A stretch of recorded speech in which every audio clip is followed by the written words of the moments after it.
Parshas Beshalach, we read about Kriyas Yamsuf, the pinnacle of the story of Yetzias Mitzrayim. The Gemara in Sota and Daf Lamed Zayin relates how when Klal Yisrael reached the banks of Yamsuf, Moshe Rabbeinu instructed them to jump into the raging sea and that the sea would split before them. But none of the Shvatim were willing to take that leap of faith. And only after Nachshon ben Aminadav jumped in first, only then did the rest of Klal Yisrael follow suit. The Medrash tells us that as a reward for his actions, Nachshon ben Aminadav was zochet to be the first one to bring a korban by the Chanukas HaMizbeach. Chaim Shmulevitz in Sichos Musar is bothered by this Gemara.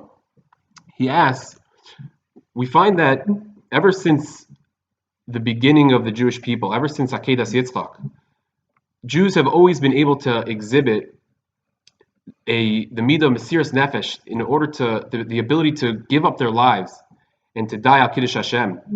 Throughout the ages, through all their persecutions, simple Jews have been able to give up their lives and to be Moser Nefesh in order to sanctify Hashem's name. Why is it that Dafka here we find that Klal Yisrael, after leaving Egypt, after having been saved, Dafka here they weren't able to be Moser Nefesh and to follow the instructions to jump into the sea? Explains Reb Chaim that there's a very big distinction between what Klal Yisrael was being asked to do and the examples of Mesiras Nefesh that we find in throughout history. Here, Klal Yisrael weren't being asked to jump into the sea and to die al Kiddush Hashem.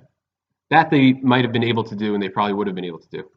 Here, they're being asked to jump into the sea in order to live. That doesn't require a fiery Mesiras Nefesh, the midah of being able to give up your life in order to Mekadesh Shem Shamayim.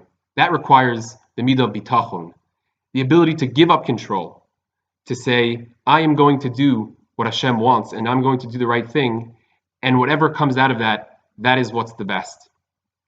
When a person's Moser Nefesh, he's completely in control.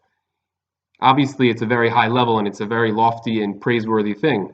But when someone says, I'm going to jump into the fire and die al Kiddush Hashem, he's deciding to do that. It's fully within his control, and he's saying, I think this is worth dying for, and that's what I'm going to do. When Klal Yisrael were being asked to jump into the sea, and that it would split before them, they were being asked to trust in Hashem and to give up control and say, this is what Hashem wants, and this is what we have to do. Klal Yisrael wasn't holding by that level yet. Nachshon ben Aminadav was.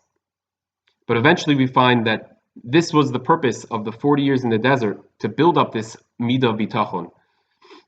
The pasuk in Yirmiyahu says, "Zacharti lo chesed nurayich, lechtech acharai bamidbar ba'eretz lo zarua." The Navi is praising Klal Yisrael for their, not for their Mesiras Nefesh, but for their lechtech acharai, for going after Hashem into the desert, solely relying on Him. Their entire sustenance and their ability to live was completely totally in Hashem's sustaining of them. And after 40 years in the desert, they too were able to attain this high level of bitachon. We should all be zocheh to reach such heights in our own bitachon. Wishing you all a very good Shabbos.